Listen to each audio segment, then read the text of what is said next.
پیارے ناظرین، اللہ تعالیٰ نے انسانوں اور جانوروں کو جوڑے کی شکل میں پیدا کیا، جیسے نر مادہ انسان میں مرد اور عورت بنائے تاکہ وہ دونوں ایک دوسرے کو جائز طریقے سے خوشی دے سکے۔ حضرت لوط علیہ السلام حضرت ابراہیم علیہ السلام کے زمانے کے نبی بنا کر بھیجے گئے تھے۔ حضرت لوط علیہ السلام حضرت ابراہیم علیہ السلام کے بھائی کے بیٹے تھے۔ آپ علیہ السلام کو اللہ تعالیٰ نے ایک ایسی قوم کی طرف بھیجا جو بیت المقدس فلسطین، جو جارڈن کا علاقہ تھا اس زمانے میں، جسے سدوم کہا جاتا تھا۔ اللہ تعالیٰ نے آپ کو اس سرزمین میں پیغمبر بنا کر بھیجا۔ یہ سرسبز زمین شاداب اور ہر قسم کے اناج اور پھلوں سے مالا مال تھی، لیکن اس قوم میں اس وقت ایسی برائیاں پائی جاتی تھی جو اس وقت یا کسی بھی قوم میں پہلے موجود نہ تھی، اور نہ ہی اس زمانے سے پہلے کبھی یہ برائیاں کسی نے سنی تھی۔ اس قوم کے مرد اپنی نفسیاتی خواہشات کو پورا کرنے کے لیے مردوں کے پاس جایا کرتے تھے، اور یہ برائیاں اتنی عام ہو گئی تھی کہ لوگ ان کو برا کام سمجھتے ہی نہیں تھے اور اس بات پر خود پر فخر محسوس کیا کرتے تھے۔ روایات سے یہ بات سامنے آتی ہے کہ اس برائی کی شروعات شیطان نے کی تھی۔ وہ ایک خوبصورت نوجوان بن کر آیا اور وہاں کے مردوں کو برائی کی طرف اکسایا اور بہکایا، اور اس طرح قوم لوط میں یہ برائی پیدا ہو گئی، اور اس طرح قوم لوط عورتوں کو چھوڑ کر مردوں کی طرف راغب ہو گئی۔ روئے زمین پر یہ برائی حضرت لوط علیہ السلام کی قوم سے شروع ہوئی۔ آج بھی اس برائی کو لواطیت کے نام سے جانا جاتا ہے۔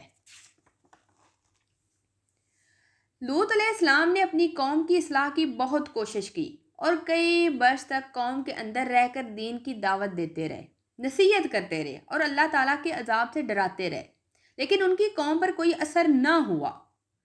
لوط علیہ السلام نے اپنی قوم سے فرمایا کہ اے قوم، تم لوگ ایسا برا اور بے حیائی کا کام کرتے ہو جو آج تک کسی نے نہیں کیا۔ بہت بڑے گناہ کا کام ہے یہ۔ تم لوگ اپنی عورتوں کو چھوڑ کر مردوں کے پاس جاتے ہو، اور اگر تم لوگ اس برائی اور بے حیائی سے باز نہ آئے تو مجھے ڈر ہے کہ اللہ تعالیٰ کا عذاب آن پہنچے گا، اور میں کسی اجر کے لیے یہ کام نہیں کر رہا۔ بے شک میرا اجر میرے اللہ کے پاس ہے جو سارے علم کا مالک ہے۔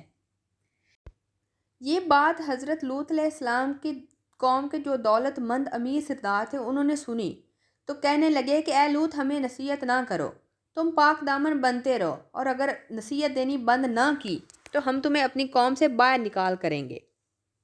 لوط علیہ السلام کی نصیحت کا جب اس کی قوم پر کوئی اثر نہ ہوا سوائے تھوڑے سے افراد کے جو حضرت لوط علیہ السلام کے پاس ایمان لائے تھے، تو حضرت لوط علیہ السلام نے اللہ تعالیٰ کی بارگاہ میں دعا کی، اے میرے اللہ، میں نے اپنی قوم سے دن رات تبلیغ کی اور انہیں تیرے عذاب سے ڈرایا، لیکن وہ اپنے کفر میں بہت آگے بڑھ گئے ہیں۔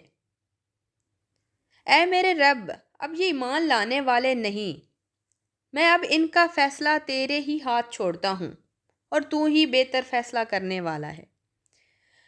اللہ تعالیٰ نے قوم لوط کو عذاب دینے کے لیے 2 فرشتوں کو بھیجا۔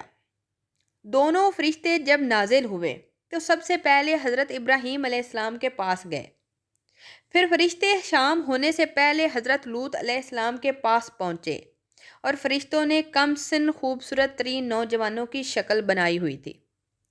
حضرت لوط علیہ السلام کے پاس وہ مہمان بن کر آئے۔ حضرت لوط علیہ السلام نے جب ان کو دیکھا تو ڈر گئے۔ حضرت لوط کو اپنی قوم کی خباثت کا پتہ تھا، اس لیے انہوں نے اپنے کم سن خوبصورت مہمانوں کو دیکھا تو غمگین ہو گئے اور دل ہی دل میں آہذاری کرنے لگے اور کہنے لگے کہ آج کا دن بڑا مصیبت کا دن ہے۔ انہیں اپنے مہمانوں کی فکر لاحق ہوئی کہ ان کی قوم کے لوگ ان کے مہمانوں کے ساتھ کوئی برا کام نہ کر دیں، اس لیے وہ جلدی سے اپنے مہمانوں کو گھر کے اندر لے کر آئے تاکہ کوئی باہر دیکھ نہ سکے۔ لیکن گھر میں موجود حضرت لوط علیہ السلام کی بیوی دوڑتی ہوئی گئی اور اپنی قوم کے سرداروں اور امیروں کو گھر آئے مہمانوں کو خبر دے دی۔ قوم کے بدکار لوگ حضرت لوط علیہ السلام کے گھر آن پہنچے اور لوط علیہ السلام کو کہا کہ ان لڑکوں کو ہمارے حوالے کر دے۔ حضرت لوط علیہ السلام نے کہا کہ یہ میرے مہمان ہیں، میں ان کو ہرگز تم لوگوں کے حوالے نہ کروں گا، تمہیں اللہ تعالیٰ کا واسطہ ہے، میرے مہمانوں کے سامنے مجھے ذلیل و رسوا نہ کرو۔ کیا تم میں سے کوئی بھی بھلا آدمی نہیں؟ اور تم لوگ میری قوم کی بیٹیوں سے نکاح کرو اور اپنی نفسیاتی خواہشات کو ان سے پورا کرو۔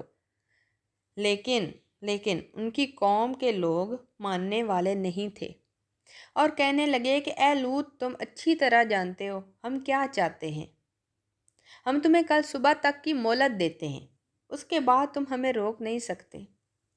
یہ کہہ کر وہ لوگ تو وہاں سے چلے گئے۔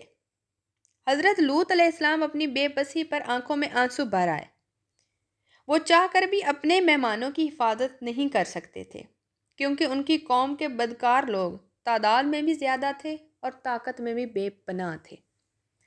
لوط علیہ السلام نے کہا، کاش مجھ میں تم سے مقابلہ کرنے کی ہمت ہوتی، یا پھر میں کسی زبردست کا سہارا لے لیتا۔ یہ بات سن کر فرشتوں نے کہا کہ آپ پریشان نہ ہوں، ہم عذاب کے فرشتے ہیں اور آپ کو گھبرانے کی اب ضرورت نہیں۔ ہم تک تو کیا، وہ تم تک بھی نہیں پہنچ پائیں گے۔ اب آپ علیہ السلام اور جو آپ علیہ السلام کے ساتھ ایمان لائے ہیں، صبح صادق سے پہلے بستی چھوڑ کے چلے جائیں، اور خبردار کوئی پیچھے مڑ کر نہ دیکھے۔ اب ان گناہ گاروں میں سے کوئی بچنے والا نہیں۔ اب حضرت لوط علیہ السلام نے اپنے ساتھ ایمان لانے والے سب افراد کو اکٹھا کیا اور صبح صادق سے پہلے بستی سے نکل گئے۔ صرف حضرت لوط علیہ السلام کی بیوی پیچھے رہ گئی۔ اب فرشتوں نے زمین کو جڑ سے اکھاڑا اور پلٹ دیا اور تقریباً 40 کلومیٹر کی گہری زمین میں دھنسا دیا، پھر اوپر تیزاب اور پتھر کی بارش شروع کر دی۔ اس طرح ان گنہ گاروں کا نام و نشان مٹا دیا گیا اور سب ہلاک کر دیے گئے۔ جہاں عذاب ہوا تھا وہ جگہ آج بھی موجود ہے، اسے ڈیڈ سی یا مرا ہوا سمندر بھی کہتے ہیں، اور بحر لوط بحر مردار کے نام سے بھی جانا جاتا ہے۔ جس جگہ عذاب ہوا تھا اس جگہ سمندر میں مچھلی تو کیا، کیڑا مکوڑا بھی پیدا نہیں ہوتا۔ اس کا پانی اتنا نمکین کھارا ہے، کوئی پیے تو اسے فوراً الٹی آ جائے۔ گنہ گاروں اور نافرمانوں کو اللہ تعالیٰ ایسے ہی عذاب دیتا ہے، زندگی میں بھی اور مرنے کے بعد بھی۔ لیکن افسوس کی بات یہ ہے کہ انسان ایسی باتوں سے سبق نہیں لیتا۔ آج کچھ ماڈرن لوگ اور یہود و نصارہ اس کام کو تو برا کام سمجھتے ہی نہیں، اور ایسے برے کاموں کو قوانین میں برا کام اب قرار دیا ہی نہیں جا رہا۔ اللہ تعالیٰ ہم سب کو ایسے برے کام کرنے اور ان سے بچنے کی توفیق عطا فرمائے۔ آمین یا رب العالمین۔